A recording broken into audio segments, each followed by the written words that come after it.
వకీల్ సాబ్, భీమ్లా నాయక్ చిత్రాలతో తన సత్తాని చాటాడు పవన్ కళ్యాణ్. సర్కారు వారి పాట చిత్రంతో మరో సూపర్ డూపర్ హిట్ ని కొట్టాడు మహేష్ బాబు. హరిహర వీరమల్లు చిత్రంతో పాన్ ఇండియా స్టార్ గా గ్రాండ్ ఎంట్రీ ఇవ్వడానికి రెడీ అవుతున్నాడు పవన్. రాజమౌళి డైరెక్షన్ లో పాన్ ఇండియా స్టార్ గా లాంచ్ కావడానికి సన్నాహాలు చేస్తున్నాడు మహేష్. ప్రస్తుతం టాలీవుడ్ తో పాటు అన్ని భాషల్లో మల్టీ స్టారర్ ట్రెండ్ నడుస్తోంది. ఎన్టీఆర్, రామ్ చరణ్ల RRR 1000 కోట్లు కొల్లగొట్టడంతో మల్టీ స్టారర్ల క్రేజ్ మరింత పెరిగింది. గతంలో సీతమ్మ వాకిట్లో సిరిమల్లె చెట్టులో వెంకటేష్తో కలిసి నటించి మల్టీ స్టారర్ ట్రెండ్ కి తెరతీశాడు మహేష్. అలాగే గోపాల గోపాల, భీమ్లా నాయక్ లాంటి మల్టీ స్టారర్లతో మెప్పించాడు పవన్. అలాంటి ఈ స్టార్ హీరోలిద్దరూ కలిసి మల్టీ స్టారర్ చిత్రంలో నటించబోతున్నారు అనే వార్త హల్చల్ చేస్తోంది.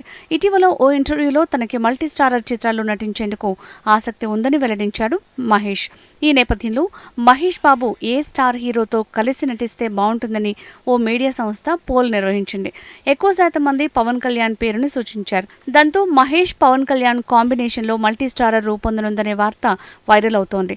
ఇదే నిజమైతే RRR ని మించి పాన్ ఇండియా హిట్ కావటం ఖాయమంటున్నారు పవన్, మహేష్ ఫ్యాన్స్.